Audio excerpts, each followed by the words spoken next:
अस्सलामुअलैकुम, आप देख रही हैं प्रोग्राम हर जाविये से। मैं हूं आपके साथ शुमाइला अर्शद। सुप्रीम कोर्ट में चीफ जस्टिस उमर अता बंदियाल की सरबराही में 2 रुकनी बेंच ने इलेक्शन कमीशन की सिंध में सूबाई हल्का बंदियों के खिलाफ दरखास्तों पर समाअत की, जिसमें सुप्रीम कोर्ट ने हल्का बंदियों से मुतालिक मामला इलेक्शन कमीशन को वापस भिजवा दिया है। दौरान समाअत चीफ जस्टिस ने यह इस्तफसार किया कि इलेक्शन कमीशन आम इंतखाबात कब करवा रहा है, जिस पर डीजी लॉ ने कोई खास जवाब नहीं दिया, जिस पर चीफ जस्टिस ने यह कहा कि इसका मतलब है कि अभी तक इंतखाबात की कोई हतमी तारीख तय नहीं हुई है।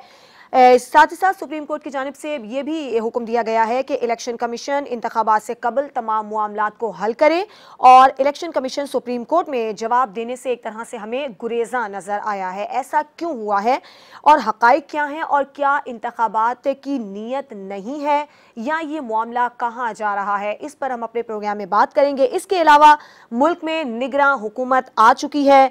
निगरां काबीना में शमूलियत के लिए भाग दौड़ भी तेज हो चुकी है। निगरां वज़ीर आज़म अनवारुल हक काकड़ ने निगरां काबीना के लिए अपनी मुशावरत का अमल भी तेज कर दिया है, और तमाम शख्सियात की प्रोफाइल का खुद जायजा लेने का भी उनकी जानिब से फैसला किया गया है। साथ ही साथ ये भी फैसला हुआ है कि निगरां काबीना को मुख्तसर रखा जाएगा, और कुछ नाम भी निगरां काबीना में जो वज़रा सामने आएंगे उनके नाम भी कुछ हमने देखे हैं कि सामने आ चुके हैं, लेकिन हतमी तौर पर नहीं कहा जा सकता है।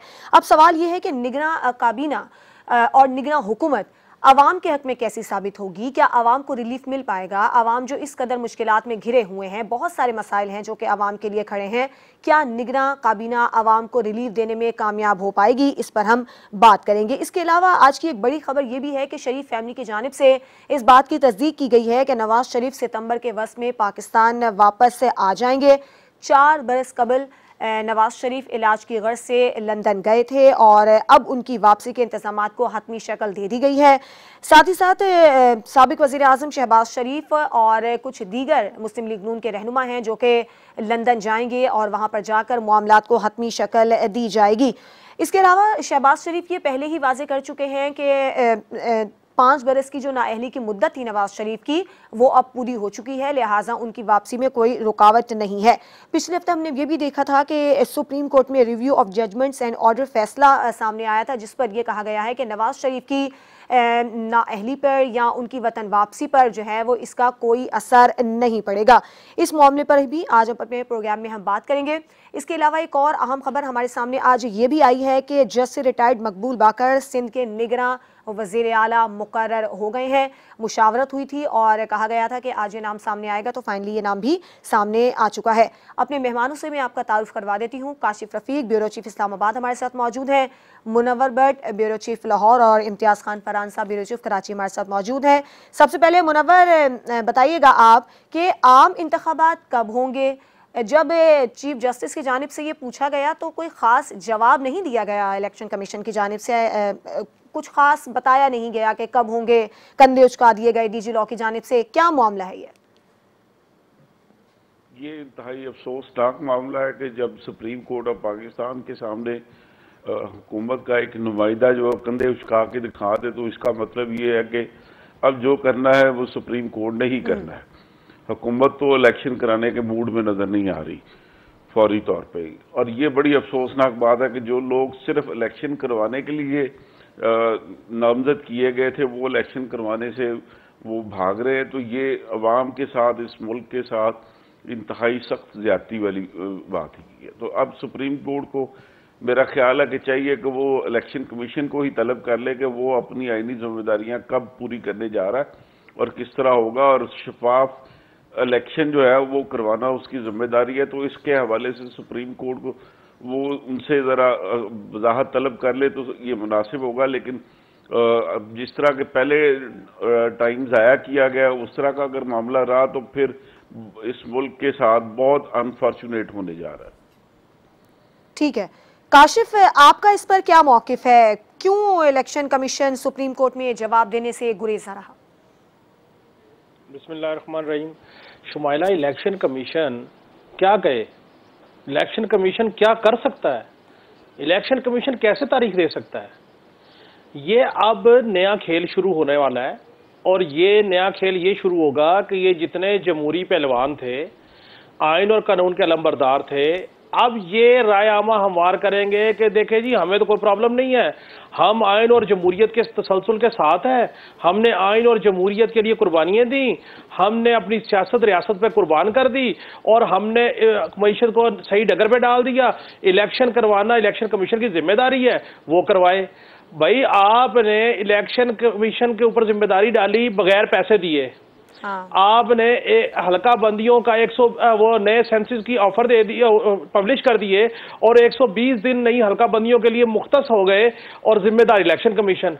वाह, कमाल नहीं हो गए इन जमहूरी पहलवानों पे। और मैं तो हैरान हूं कि इनको छोड़ें, ये जमहूरी लोगों को छोड़ें, ये सियासतदान है, इन्होंने तो अपने टैक्टिस से खेलना है। हम जो सहाफती तालिब इल्म है, हम जो आइन और कानून के तालिब इल्म है, हम ये बात करने को तैयार नहीं है और हम मुर्द इल्जाम ठहरा रहे हैं इलेक्शन कमीशन को।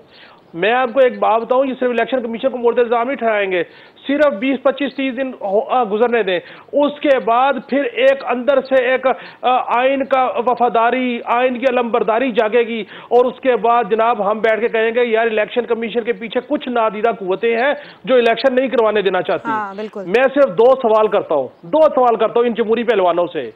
बताएं, आपने मई में जो सेंसिस हो गए थे, आपने उसको शाया आपने 15 दिन पहले क्यों किया? ऑलमोस्ट 15 दिन पहले उन्होंने शाया किया और हल्का बंदियों का कहा। दूसरी बात, आपने क्यों इलेक्शन कमीशन को इकट्ठे पैसे नहीं दिए? जिम्मेदार कौन है? जिम्मेदार ये पीडीएम की हुकूमत है, ये वो सियासी लोग हैं जिनको पता है कि हम इलेक्शन में नहीं जा सकते, ये चाहते हैं कि स्पेस मिले और महंगाई का जो जिन है उसमें ये निगरान हुकूमत आए, हम इनको इम्प्लीकेट करें और जनाब पीपल्स पीटीआई को और तितर बितर करें। उसके बाद देखें जब तमाम चीजें हम स्मूथ हो गई तो आए आगे इलेक्शन लड़े। सही। देखें, एक कानूनी बात है, 120 दिन हल्का बंदियों के लिए चाहिए, 90 दिन के अंदर अंदर इलेक्शन करवाने की पाबंद है इलेक्शन कमीशन। कुल 210 दिन बनते हैं, यानी कि हल्का बंदी और नए इलेक्शन करवाने की तारीख को मिलाए तो 210 दिन बनते हैं। 210 दिन से कबल जो है ये सारा मामला क्लियर होना है। अब आप मुझे बताएं, 90 दिन के इलेक्शन के अंदर 120 दिन किसने डाले? पीडीएम की हुकूमत ने। जिस वक्त हम चीख रहे थे, कह रहे थे कि पंजाब और खैबर पख्तूनख्वा में इलेक्शन 90 दिन के अंदर करवाएं, उस वक्त ये इसका दिफा कर रहे थे। बिल्कुल, उस वक्त ये नहीं मान रहे थे कि आइन जो सा है वो एब्रोगेट हो गया। उस वक्त ये नहीं मान रहे थे कि निगरान हुकूमतें जो उनका टाइम खत्म हो गया। उस वक्त ये दिफा कर रहे थे। और आज जब इनको पता लगा है, और सोचिए यार, स्पीकर कौमी असेंबली अपने मुंह से कह रहे 2-3 महीने इलेक्शन लेट हो सकते हैं। बिल्कुल। मैं सिर्फ एक सवाल करता हूं अपने सुनने वालों से, आइन के अलमबरदारों से, अपने साफी भाइयों से जो मेरे साथ शरीके गुफ्तगू हैं, मुझे सिर्फ यह बता दें कि 90 दिन के बाद अगर एक दिन भी निगरान सेटअप चलता है उसकी आईनी और कानूनी हैसियत क्या है और वो कौन सी शिक है जो उसको आईनी तौर पर कवर करती है, ये बात बता दीजिए। सब टोपी ड्रामा है, अपने अपने मफादात है। इन्होंने इलेक्शन को ड्रैग किया और हर चीज लेके गए, अब इलेक्शन कमीशन को मुर्द इल्जाम ठहरा रहे हैं। ठीक है, सही है जी। इम्तियाज, बिस्मिल्लाहिर्रहमानिर्रहीम। देखिए, हमने वतीरा बना लिया है कि सिर्फ सियासतदानों को मलाइन करना है। हालांकि सबको पता है सियासतदानों के पास उतने इख्तियारात नहीं हैं जो हमारे इदारों के पास हैं, चाहे वो सुप्रीम कोर्ट हो, चाहे इलेक्शन कमीशन हो या इस्टेब्लिशमेंट हो। अगर इसमें से 40% इख्तियारात अगर सियासतदानों और पार्लियामेंट के पास आ जाए, पार्लियामेंट कोई लेजिस्लेशन करती है, वहाँ स्टे हो जाता है, वहाँ रोक देते हैं। वो कहते हैं जी मुल्क के ख़िलाफ़ हो गया, आइन के ख़िलाफ़ हो गया। वो पार्लियामेंट जो इन जजेस को या सुप्रीम कोर्ट को, इलेक्शन कमीशन को, इस्टेब्लिशमेंट को सारी चीज़ें देती है, इख्तियारात देती है। जब पार्लियामेंट अपने ऊपर बात आती है अपने इख्तियारात लेने पे, तो सारा आइन और हम समेत सब, यानी एक बड़ा आसान सा तरीका है, सियासतदानों को गालियाँ देते रहो, बुरा भला कहो और तालियाँ बजो। आपने नहीं है भाई, बात यह है कि आरिफ अलवी के खिलाफ बात करो। पंजाब असम्बली के इंतखाबात 30 अप्रैल किसने तारीख दी थी? आरिफ अलवी ने, सदर पाकिस्तान ने। बोले सदर पाकिस्तान को 90 दिन क्रॉस किए, बुलाए सुप्रीम कोर्ट कि 90 दिन से ज़्यादा का टाइम क्यों दिया, 108-106 दिन पे क्यों दिया। बात यह कि सियासतदान फला ने यूँ कर दिया। और अगर जो हमारे काशिफ कल भी कह रहे थे, आज भी कह रहे हैं कि जनाब पैसे नहीं देके गए, और निगरान हुकूमत से ले लें पैसे। निगरान हुकूमत के क्या हाथ बने हुए क्या पैसे? आपको पता है कि लेजिस्लेशन और हुई है कि prime minister, care taker prime minister को, जिसको हमने क्रिटिसाइज भी किया था हमने सबने बैठकर, कि आने वाले वजीर आजम को माली इख्तियारात क्यों दिए जा रहे हैं, किस लिए दिए जा रहे हैं। इसका मतलब हमने साजिशी किनारे ढूंढना शुरू कर दिए। इसका मतलब ये हो सकता है भाई ले लेना, उसके पास बहुत ज़्यादा इख्तियारात हैं, उसी पार्लियामेंट ने दिए, उसको सारे के सारे इख्तियारात ले लें सारे। और लेजिस्लेशन के लिए जनाब पीडीएम ने 120 दिन दे दिए, टिल 120 डेज। जरूरी थोड़ी है कि 120 डेज में हो, अगर कोई ऑब्जेक्शन ना आए 15 से 20 दिन के अंदर ये काम हो सकता है। आपने सारा डीलिमिट करके, ये इलेक्शन कमीशन के पास अगर एक्सपर्ट नहीं बैठे हुए तो घर चले जाएं।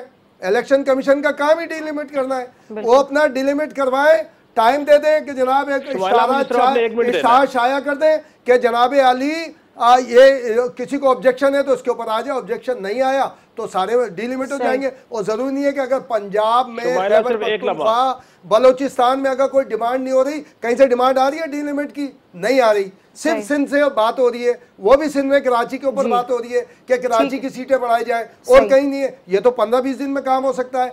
हमारा एक काम है कि भाई सियासतदानों को बुरा कहो, और फिर अगर कोई अपना पसंदीदा सियासतदान हो उसके लिए आप बड़ा ढोल पीटना शुरू कर दो। यानी क्या एक सारी सूरत हाल है जनाब। आज सुप्रीम कोर्ट ने जो बात करूं, आप जवाब दे दीजिएगा उसके ऊपर, आप जवाब दे दीजिएगा उसके ऊपर जो भी हो।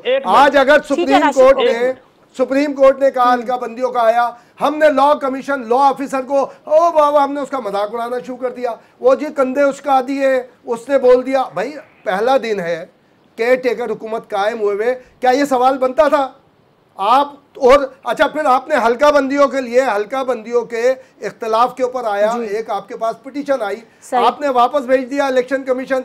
इसका मतलब ये हुआ आपने मर्दमशुमारी का नोटिफिकेशन एक्सेप्ट किया और मर्दमशुमारी के लिए इख्तियारात दे दिए। आपको क्या करना चाहिए था कि आप उसको रोकते अपने पास और कहते जनाब इस बारे में जवाब ले आइए, फिर हम इसके ऊपर अगला फैसला कर देंगे। अब हम उसके ऊपर भी, जब सुप्रीम कोर्ट रोक सकती थी, पूछ सकती थी कि भाई 90 दिन में इलेक्शन नहीं हुए तो हल्का बंदियों का मामला होगा, इसके लिए आपने वापस भेज दी वो दरखास्त। ठीक है, अब क्या होगा? काशिफ आप क्या कह रहे हैं, जरा जल्दी से बताइएगा।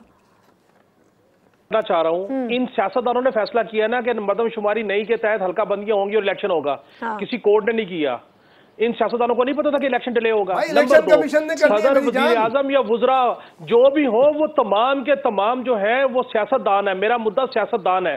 अगर सियासतदान बेख्तियार है तो टॉपल करके गवर्नमेंट ली क्यों थी?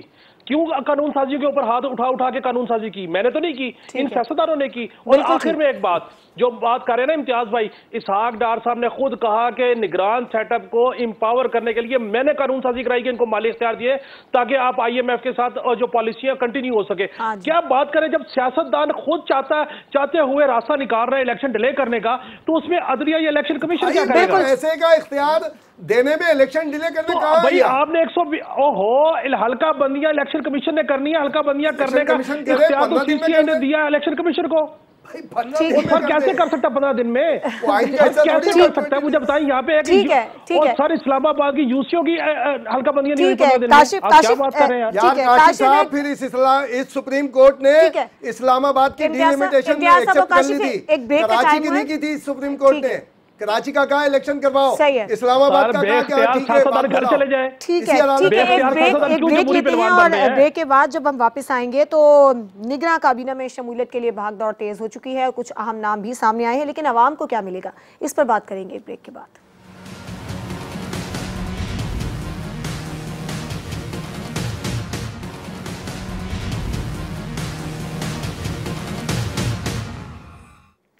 Welcome back. निगरां काबीना में शमूलियत के लिए भाग दौड़ का अमल तेज हो चुका है और निगरां काबीना को मुख्तसर रखने का फैसला भी किया गया है। आवाम को क्या मिलने वाला है? क्या आवाम को कुछ रिलीफ मिल सकेगा? काशिफ क्या समझते हैं आप? देखिए शुमाइला, निगरान काबीना के वुज़रा भी वैसे ही आएंगे जैसे निगरान वज़ीर आज़म आए थे। बहुत सारे नाम ज़ेरे गर्दिश हैं। और आज मेरे पास जो इतलात हैं कंफर्म, उसे तो अब वक्त ही कर सकता है कि नून लीग की तरफ से ये जोर दिया जा रहा है कि आहद चीमा साहब को निगरान सेटअप में कंटिन्यू करवाया जाए, उसी पोजीशन में जिस पोजीशन में वो नून लीग की हुकूमत में कंटिन्यू कर रहे थे। और आपके ही प्रोग्राम में मैं कह चुका हूं कि एहसन बॉन जो है वो वजीर कानून के उम्मीदवार हैं, फैसल वारडा वजारत दाखिला के हैं, जलील अब्बास जिलानी जो है वजारत खारजा के लिए उनके नाम आ रहे हैं। लेकिन हतमी नाम जब सामने आएंगे तो ही बात की जा सकती है, क्योंकि वजीर आजम के लिए भी हमने को 15-20 नाम तो दिए, लेकिन जो वजीर आजम बने उनका नाम हम में से किसी को इतना शिद्दत से डिस्कस नहीं हुआ। लेकिन निगरान हुकूमत का काम तो अमूरे ममलिकत चलाना है और निगरान हुकूमत का काम इलेक्शन करवाना है। बिल्कुल। लेकिन मसला ये है कि ये जो निगरान सेटअप है इसके पास महदूद स्कोप है, लेकिन वो महदूद स्कोप को लामहदूद करने के असबाब पैदा करके ही पीडीएम की हुकूमत घर गई है। सही। अब वो लामहदूद असबाब जो पैदा करके घर जा चुके, अब देखना ये है कि ये इन लामहदूद इख्तियारात में अवाम के रिलीफ के लिए क्या कर सकते हैं। अभी तो ये शुनीद है कि आज चूंकि 15 अगस्त है और पेट्रोलियम की मसनूआत की कीमतों में इजाफे का भी इम्कान है कि शायद वो इजाफा हो रहा है, तो इसका मतलब निगरान हुकूमत के आने के बाद पहला जो है वो तोहफा आवाम को मिलने की तरफ जा रहे हैं। अब देखना यह है कि वो ऑयल की प्राइस बढ़ती है या निगरान सेटअप नहीं बढ़ाती। अल्लाह के फजल करम से डॉलर, ये वो डॉलर है जो डार साहब कह रहे थे कि जो नेचुरल उसकी फाल 240-45 पे है और नीचे आना चाहिए, और उसके बाद महंगाई भी नीचे आ जाएगी और हर चीज़ नीचे आ जाएगी, और उसके बाद जनाब एक नई इकॉनमी और अशिया खुर्दनोश जो है वो खत्म की महंगाई खत्म हो जाएगी और आवाम को बड़ा रिलीफ मिल जाएगा इलेक्शन में जाने से पहले। लेकिन जिस तरीके से पीडीएम की हुकूमत इलेक्शन में गई और जिस तरीके से जो वो करके गए, आप मुझे बताएं कोई जी होश समझ सकता है कि ये इलेक्शन फौरी तौर पे होने की मुतादिफ है? इसी वजह से मैं जो बात कहता हूं बार बार, जिसपे मेरे भाई फरहान साहब को बुरा लगता है, वो मैं इसीलिए कहता हूं कि इनको पता था कि इलेक्शन 4-6 महीने नहीं होने, इसलिए आप ये जो आईनी तौर पर हल्का बंदियों का मामला बीच में डालें और अपने वक्त को ड्रैग कर ले। अब निगरान हुकूमत आज बन जाएगी, कल बन जाएगी, परसों बन जाएगी, जब ये निगरान काबीना फाइनल हो जाएगी उसके बाद बेसिकली काम शुरू होगा निगरान सेटअप का। लेकिन जहां तक बात जो पिछली सेगमेंट में की इम्तियाज साहब ने कि निगरान हुकूमत पैसे दे दे, सर निगरान हुकूमत ने तो पैसे देने ही है इलेक्शन कराने के लिए, लेकिन जिस हुकूमत ने इलेक्शन करवाने का बेड़ा उठाया, जो जमहूरी पहलवान थे वो क्यों नहीं देखे गए? मेरा तो सादा सा सवाल ये है जिसपे आपको शायद नागवार गुजरती है। सो मैं ये समझता हूँ कि निगरान सेटअप से आपको बहुत अच्छे की उम्मीद ना रखें। जो निगरान सेटअप है उनमें से किसी ने जाके इलेक्शन नहीं लड़ना, कॉन्स्टिट्यूएंसी में मुंह नहीं देना, उन्होंने तो यहाँ से उठना है और उठ के अपने घर चले जाना है, टिल नहीं असाइनमेंट। सो इनसे आप रिलीफ की उम्मीद नहीं रख सकते। ठीक है, रिलीफ आवाम को नहीं मिलेगा, बेचारे आवाम। इम्तियाज साहब, आवाम का क्या होगा? देखिए शुमाइला, कभी भी कोई जो सियासत करता हो ना, जो इक़्तिदार में रहता रहा हो, आने का ख्वाहिशमंद हो, वो इस तरह नहीं करता जो हम गुफ्तगू करते हैं कि जनाब वो ये भी करके चले गए, उन्होंने ऐसे भी कर दिया और एंड में आके ऐसे कर गए। वो बहुत सारी मजबूरियाँ होती हैं, बहुत सारे मामलात होते हैं, वक्त के साथ साथ सारी चीज़ें सामने आएंगी, रियलिटीज़ के क्या होगा। अब शब्बर जैदी से ज़्यादा कोई बात कर सकता है जो CBR के, वो FBR के सरबराह रहे हों, उन समेत जो उनके साथ वो साबिक हुकूमत में साथ थे, वो सब ने क्या क्या बातें की हैं। उन सब ने कहा कि हम उस रास्ते पे जा रहे थे। परवेज़ खटक तो राइट हैंड थे, वज़ीर दिफा थे, उन्होंने बोला जिस डायरेक्शन में जा रहे थे हमारी तो तबाही मुकद्दर थी, खुदा न खास्ता पाकिस्तान का यही हो सकता था। अब हम बैठ के, इसका मतलब एक मुश्किल हालात में एक गवर्नमेंट को लिया गया, जो बार बार बोलते भी हैं, हम कितनी भी तनकीद कर लें, कितना कोई अपना बुरा नहीं करता, हम नहीं कर सकते। हम कहते हैं हमारा प्रोग्राम अच्छा होना चाहिए, भले हम किसी पे गलत भी इल्ज़ाम लगा दें, किसी को कुछ भी मलाइन कर दें, प्रोग्राम हमारा ज़बरदस्त हो, तालियां बजें, हम भी सोचते हैं ना ये बात को। तो इसी तरह सियासतदान भी सोचता है, इक़्तिदार में भी। अब हम कहते थे साहब उन्होंने ये रास्ता मोस्ट पावरफुल, मैं तो पहले दिन से अनवारुल हक काकर मोस्ट पावरफुल प्राइम मिनिस्टर हैं, और वो चाहें तो सब कुछ हो सकता है, क्योंकि यहाँ पर एक कार्टेल बनता है, सारी चीज़ें। डॉलर भी देखें ना अब कैसे तेज़ी से आगे ऊपर गया है। हमारे ही प्रोग्राम में जो हमारे जो ये फॉरेक्स का काम करने वाले वो आए थे, उन्होंने बोला अब ऐसे हो जाएगा। उस वक्त भी मैंने ये बात कही थी कि ये हम ब्लैकमेल हुए, मैंने उस वक्त भी उसी प्रोग्राम में बात की थी कि हम ब्लैकमेल होकर उनको रिलीफ दिया हमने, यानी वो सारी चीज़ें ब्लैक मनी वाइट करने के लिए सारे डॉलर के इख्तियारात भी उन्होंने हमें ये मनी एक्सचेंजर्स को दे दिए सारे और मिला। उस प्रोग्राम में भी मैंने एतराज़ किया था और मैंने कहा था ये गलत हुआ है। आज क्या है, वो आज फिर 302, इसलिए कि ये हमारे यहाँ, हम सिर्फ सियासतदानों को बुरा बोलते हैं, हमारे यहाँ बिजनेस कम्युनिटी, सबकी बात नहीं कर रहा, ब्यूरोक्रेसी, बिजनेस कम्युनिटी, इस्टेब्लिशमेंट के अंदर शामिल लोग, हम सहाफ़ी लोग, हमारी इन सब कम्युनिटी में ऐसे से खुद पाकिस्तानी बनने को तैयार नहीं है। जहां जिस बिजनेसमैन को मौका मिलता है गरीब के गले पे छुरी फेरता है, महंगाई कर देता है, जखीरा अल्लाह से जंग हमारा बिजनेसमैन करता है, हमारा इस्टेब्लिशमेंट का बंदा करता है, हमारा ब्यूरोक्रेट करता है, हम साफ़ी करते हैं कि हम बोलते हैं हाँ जी मुल्क के हालात ऐसे हो गए, महंगाई तो बढ़नी है, डॉलर तो बढ़ना है, हाँ दूध की इतनी कीमत होनी चाहिए, हम जस्टिफाई करते हैं बैठ के स्क्रीन के ऊपर, वो बोलते हैं हाँ देखें जी आपने देखा है। हम एक चीज आटे की कीमत नहीं होती, आटा 50 रुपए बढ़ने का खर्चा, अब वो दूसरे दिन जो है खर्चा मुकम्मल हो जाता है। तो हमें देखें, हुक्मरानों के साथ साथ हमें अपनी भी इस्लाह करनी बिल्कुल, चाहिए। ठीक है। हमारे उलमा इकराम क्या मिंबर में बैठ के कहते हैं कि महंगाई नहीं होनी चाहिए, जखीरा अंदोजी नहीं होनी चाहिए, ज्यादा मुनाफाखोरी नहीं होना चाहिए, कभी नहीं कहते। लेकिन अगर कहते भी हैं तो उस पर अमल नहीं, दरामद वो होता कब है? ज़ेरे अगर कह भी तामीर दें, है, हाँ। मस्जिद ज़ेरे ज़ेरे, तामीर ठीक है, है। वो 20-25 मुनव्वर साल होती है। मुनव्वर का इस पर मौक़िफ़ ले लेते हैं। मुनव्वर, आपको क्या लग रहा है, आवाम की कुछ किस्मत खुलने वाली है, कुछ रिलीफ मिलेगा, या जैसे चल रही है बेचारी ऐसी ही चलेगी? मुझे लगता है इससे भी ज्यादा बुरी होने वाली है।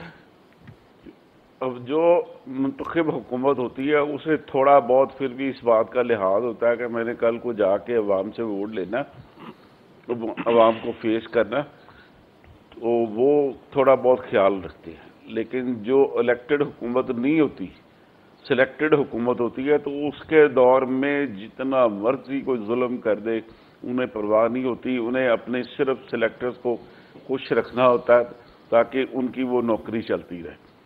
तो ये वाली बात कि निगरान हुकूमत जो है वो अवाम के मसाइल का, कोई दुखों का मदावा करेगी, मेरा नहीं ख्याल ये हकीकत पे मबनी बात ही है। दूसरी बात ये है कि ये इस मुल्क की बदकिस्मती ये है कि ये सियासतदानों ने बनाया, सियासतदानों ने बचाया, सियासतदानों ने चलाया, और सियासतदानों ने ही अवाम को रिलीफ दिया। लेकिन सबसे बड़ी गाली जो है वो सियासतदानों ने खाया। भट्ट साहब, रगड़ा भी सियासतदानों ने खाया जी, रगड़े भी खाए, सारा कुछ हुआ। मैंने कहा गाली भी उनको पड़ती है, सजा भी वो काटते हैं, एग्जाइल भी वो काटते हैं, जेल भी वो काटते हैं। मुझे ये बता दे कि भी जो हमारे असल हुक्मरान है उनके ऊपर कोई बात कर सकता? लेकिन यहाँ पे जो चीज चल रही है वो जिसकी लाठी उसकी भैंस वाला मामला है। अभी मैं वो इस मामले में बड़ा दुखी हूँ कि ये इलेक्शन के डिले के ऊपर ले के तो 100 तरह की तवीलें, और मुझे इस बात पे ज्यादा दुख है कि जो लोग अपने आप को जमहूरी कहते हैं वो गैर जमहूरी इक़्तिदार उसकी प्रमोशन कर रहे होते हैं। बिल्कुल ठीक है, यानी इसका मतलब है कि आवाम को कुछ रिलीफ मिलने की उम्मीद नहीं है आपके ख्याल में। ठीक है, एक ब्रेक का वक्त हुआ है। ब्रेक के बाद जब हम वापस आएंगे तो नवाज शरीफ के वापसी की बातें हो रही हैं कि सितंबर के वक्त में वापस आएंगे, तो क्या उनकी वापसी के रास्ते हमवार हो चुके हैं, इस पर बात करेंगे एक ब्रेक के बाद।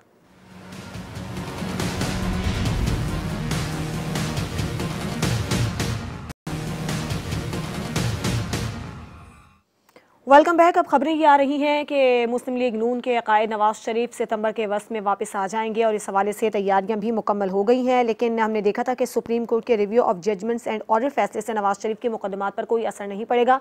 ये मुस्लिम लीग नून के जो रहनुमा हैं उनका अब मौक़िफ़ है। इम्तियाज़ साहब, आपको लगता है कि वाकई कोई असर नहीं पड़ेगा और रास्ता हमवार है अब आने के लिए? देखिए, हमारे लॉ मिनिस्टर ने भी ये बात की, हमारे प्राइम मिनिस्टर ने भी ये बात की, तो हमें ज़ाहिर है कि उसको तवज्जो देनी पड़ेगी। अब इस पर कोई लीगल कोई बड़े पैमाने पे आईज और नोज़ में बहुत सारी चीज़ें आई, लेकिन इस तरह इस पर डिबेट नहीं आई। मामला नवाज शरीफ का डिस्क्वालिफिकेशन करनी है, डिस्क्वालिफिकेशन तो फिर चलें, इस पर एक बात है। उनका है असल में जो मुकदमा है, उस मुकदमे की अपील का राइट है। वो जो आपने देखा कि नज़रसानी जो फैसला आया रिव्यू वाला, कि उसमें अब नज़रसानी होगी या नहीं होगी, ये बातें, इन तमाम डिबेट के साथ वापसी का ऐलान, ये जो प्राइम मिनिस्टर या किस फैमिली मेंबर की तरफ से ये आया है कि ना कोई असर नहीं पड़ेगा उनकी वतन वापसी पे, कोई असर नहीं है। वतन वापसी पे खुद नवाज शरीफ असर अंदाज हो रहे हैं और कोई नहीं है। नवाज शरीफ आज फैसला कर लें कि मैंने जाना है हर हालत में, मेरे हिसाब से तो उनको 2022 के अंदर फैसला कर लेना चाहिए था, जैसी गवर्नमेंट चेंज हुई थी। भले जेल में रहते, 1 महीना 2 महीना खुद ब खुद रास्ते बनते जाते, मगर उन्होंने ज़ाहिर, लेकिन उनके पास भी शुमाइला कोई ना कोई इन्फॉर्मेशन होगी, क्योंकि इस लेवल के जो पॉलिटिशियन होते हैं उनके पास बहुत इन्फॉर्मेशन होती है। हाँ। वो कभी शेयर कर लेते हैं या कभी हम साफ़ियों ने भी अपना एतमाद ख़राब कर दिया है, वरना तो चंद एक साफ़ी अभी भी हैं, लेकिन बुलाते थे, हमने माजी में बहुत काम किया कि वो बताते थे ये मुश्किलात है। कोई भी सियासतदान इस तरह बताता था तो उनको पता होगा, इसलिए उन्होंने आगे डिले किया। अब ये उनकी फैमिली की तरफ से आ रहा है सितंबर, तो मैं समझता हूँ कि मुश्किल फैसला है, लेकिन उनको ये बहुत पहले करना चाहिए था। कि हालांकि वो रिव्यू वाला जो है वो भी हैंग हुआ है। हाँ। कि भाई अपील हो सकती है या नहीं हो सकती, अब सीधा जेल में जाना है। अब उसके लिए मैं इरफान कादिर साहब को सुना था पहले 20-25 दिन पहले या महीना पहले, और एक अभी बीच में मैं उस पर यूट्यूब पे देख रहा था एक क्लिप, किसी उनका किसी ये हमारे लॉ एक्सपर्ट का, तो उनका ये कहना था कि वो आएंगे अगर वापस तो ये जो मुकदमा है, चूंकि मरियम नवाज साहिबा के हवाले से फैसला आ चुका है, वो बरी हो चुकी है और वो लिंक्ड है इसके अंदर, तो लेकिन पिटीशन तो देनी पड़ेगी ना। अब वो अपील होगी, अपील उड़ा दी है सुप्रीम कोर्ट ने, अब वो नजरसानी में जाएंगे तो उनका ये कहना है कि जी इसी बेंच में होगी। अगर 12 पता नहीं 21 सितंबर को चीफ जस्टिस रिटायर हो रहे हैं, अगर उसके बाद पिटीशन उन्होंने फाइल की रिव्यू की तो फिर कैसे बेंच कंप्लीट होगा, फिर इसके अंदर आइन का क्या होगा, फिर हमें एक बहस में जाना चाहिए या नहीं जाना चाहिए। फिर मैं ये पूछूंगा कि भाई फिर आइन क्या कहता है, इसका मतलब वो नजरसानी होगी या नहीं होगी, या उनकी जो सजा है वो अपनी सजा की मुद्दत पूरी करेंगे।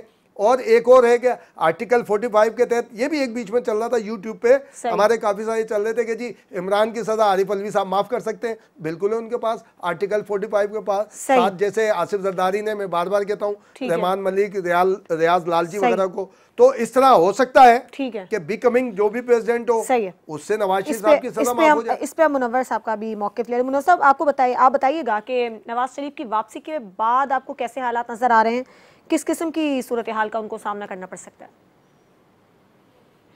देखिए, ये बात तो बज़ाहिर नज़र आ रही है कि वापसी उनकी जेल में ही होगी, लेकिन मेरा नहीं ख्याल कि वो इस तरह हो सकेगा, क्योंकि नवाज शरीफ साहब ने अभी तक जो टाइम बाहर गुजारा, कमोबेश 4 साल होने को है कि वो लंदन में बैठे हुए हैं, तो इसीलिए बैठे कि वो वापस जेल नहीं जाना चाह रहे थे। और सितंबर की डेट भी उन्होंने इसलिए रखी है कि जो उनके ख्याल में जो उनके खिलाफ जजेस थे जिन्होंने फैसला भी दिया, वो उनकी रिटायरमेंट का अरसा पूरा हो जाएगा, और जो एक ख़ास मकतबा फ़िक्र से हमदर्दी रखने वाले जजेस थे वो भी गैर फाल हो जाएंगे। तो उसके बाद एक ऐसे चीफ जस्टिस आएंगे सामने जो इस मामले में पहले ही कह चुके हैं कि जुल्फ़कार अली भुट्टो की फांसी और नवाज शरीफ को नाअहल करने की सजा वो अदालती नज़ीर के तौर पे पेश नहीं की जा सकती। बिल्कुल, तो अब वो एक ऐसा, उसी एक मुकदमे में वो उनकी सजा बाकी है जिसमें उनकी साहबजादी जो है वो बेगुनाह हो चुकी हैं, और चूंकि अपील करने के लिए जो अक्यूज है उसका इन पर्सन अदालत में पहुंचना लाजिम होता है, तो इसलिए वो अभी तक उन्होंने इस चीज़ को होल्ड रखा हुआ था। मेरा ख्याल है कि जैसे वापस आएंगे यहाँ पे अदलिया में भी काफ़ी चीज़ तब्दीली आ चुकी होगी, और जो नए चीफ जस्टिस है वो उनकी अदालत में वो अपना मुकदमा रखेंगे, और उन्हें इस बात का यकीन है कि वो इस मुकदमे में बरी कर दिए जाएंगे, और उसके बाद फिर उनके लिए सियासत करना आसान होगी। नाहली वाला मामला तो वो तो आइन में तरमीम करके वो सजा मुकर्रर हो चुकी थी, उसके बाद अब उनके ऊपर सिर्फ एक ही मुकदमा है जिसके ऊपर वो अपील उनकी तैयार होगी। अभी ये भी सुनने में आया कि वकला से भी कह दिया गया कि वो अपनी तैयारी पूरी करे अपील के लिए, ताकि जो है नवाज शरीफ साहब जैसे ही आए तो उन्हें फौरी इंसाफ मिल सके। ठीक है काशिफ, सुप्रीम कोर्ट का जो फैसला सामने आया था, वाकई मुकदमात पर कोई असर नहीं पड़ेगा और इसके अलावा माहौल साजगार हो गया है नवाज शरीफ की वापसी के लिए? वो शुमाइला, वो कहते हैं ना, पलटना झपटना, झपट कर पलटना, लहू गर्म रखने का है एक बहाना। ये बेसिकली जो डेटे दे रहे हैं ना हर महीने बाद, कि जी पहले थी अगस्त के वस्त में, याद होगा आपको, कि जी 17 अगस्त को आ रहे हैं कायदे मोहतरम किबला नवाज शरीफ साहब, अब सितंबर के वक्त में डेट आ गई है। ये सिर्फ अगले हफ्ते कारकुनों का, मैं इसमें भी बात करता हूँ, कारकुनों का लहू गर्म रखने का बहाना है। मुझे आप एक बात बताएं, इतने बड़े सियासी लीडर हैं वो, उनको नजर आ रहा है कि इलेक्शन नहीं हो रहे, जब इलेक्शन नहीं हो रहे तो वो यहाँ पे क्यों आएंगे जी? यहाँ पे आके जेल की सलाखों पीछे जाने के लिए आएंगे? ऐसा नहीं होगा। ये हर महीने बाद महीने की डेट देंगे और उसके बाद डेट आगे बढ़ती चली जाएगी टिल जब तक उनको ये इंश्योर ना हो जाए कि यहाँ पे इलेक्शन हो रहे हैं और इलेक्शन शेड्यूल आ चुका है। एक बात। दूसरी बात, जो बात इम्तियाज फरहान साहब ने कही, यहाँ तो साबिक वज़ीर-ए-आज़म शहबाज शरीफ साहब फैमिली समेत लंदन जाने की तैयारी कर रहे हैं, और जो बड़े बड़े वुज़रा हैं, राना सनाउल्लाह, ख्वाजा आसिफ, परवेज रशीद, ये भी लंदन जाने की तैयारी कर रहे हैं। ये लंदन जाने की तैयारी कर रहे हैं तो कायदे मोहतरम यहाँ पे अकेले वापस आके क्या करेंगे? देखें इशू क्या है, नवाज शरीफ ने वापस क्यों आना है? सजा सस्पेंड होनी नहीं होनी, नाहली उनकी खत्म होगी, सजा भी सस्पेंड हो जाएगी। मरियम बीबी अगर बरी हो चुकी है तो नवाज शरीफ साहब क्यों नहीं बरी होंगे, वो भी हो जाएंगे। ये सेम केस है और को एक्यूज है। सही। मुद्दा ये है कि नवाज शरीफ जहाँ पे वापस इसलिए आना चाहते हैं कि वो इलेक्शन कैंपेन को लीड करें और वो बताएं कि पीडीएम की हुकूमत में हमने जो महंगाइयाँ की वो क्या उसका सद्देबाब था, और नवाज शरीफ का वोट बैंक दोबारा पुल हो और इंटैक्ट हो और वो सादा अक्सरियत हासिल कर सके। ठीक है, नून लीग सादा अक्सरियत के लिए करना चाहिए। नवाज शरीफ साहब को जब इलेक्शन नजर नहीं आ रहे तो वो पाकिस्तान आगे अपने आप को खामखा सख्तियों की नजर क्यों करेंगे? सो ये सिर्फ कारकुनों को तैयार रखने का बहाना, तंजीम साजी का बहाना, ये बहाना वो बहाना। आप देखिएगा ऐसा ऐसा ये बड़े सियासतदान सारे थकावट उतारने, कोई दुबई जाएगा, कोई लंदन जाएगा, कोई अमेरिका जाएगा, सब जाएंगे इंशाल्लाह ऐसा ऐसा। और आवाम की थकावट, और इम्तियाज फरहान साहब के इम्तियाज फरहान साहब के जरदारी साहब भी बाहर जाएंगे। अवाम तो बेचारी अनथक है ना, थकावट क्या, अभी तो निगरान आएंगे, वो इनको मेरे सरपरस्त है, यहीं पे ही है। शुमाइला भाई सिर्फ एक इजाजत अगर आप देंगे, बिल्कुल टाइम जरा कमेंट जल्दी कि लंदन में यौम आज़ादी के हवाले से जो कुछ किया हमारे पाकिस्तानियों ने, उनसे गुजारिश है कि खुदा के लिए पाकिस्तान को बदनाम ना करें। सिर्फ अपना यूट्यूब चैनल चलाने के लिए, अपने वो नाज़रीन की तादाद बढ़ाने के लिए खुदारा पाकिस्तान को दाव में नहीं लगाए। आपका ताल्लुक किसी भी सियासी जमात से है, सिर्फ पाकिस्तान से ताल्लुक रखें, वरना बेइज्जत करके वहां से निकाले जाएंगे। इसके लिए भी साजिशें शुरू हो गई है। इम्तियाज भाई, ये मुनाफकत की सबसे बड़ी मिसाल है। पाकिस्तान के पासपोर्ट पे जाके आपने नेशनलिटी ली हुई है, जिंदाबाद, और वहां बैठ के पाकिस्तान को जो सा वो वहां पे उसके पासपोर्ट को फाड़ रहे हैं, उसके झंडे को खराब कर रहे हैं। जो कौम, जो शख्स अपनी धरती माँ के साथ वफा नहीं करता वो दुनिया में रुसवा होता है। और होता है। बिल्कुल ठीक है, प्रोग्राम का वक्त खत्म हुआ है। काशिफ आपका बहुत शुक्रिया, मुनव्वर आपका बहुत शुक्रिया, इम्तियाज खान फरहान साहब आपका बहुत शुक्रिया। कल के प्रोग्राम के लिए इजाजत दीजिए, अल्लाह हाफिज।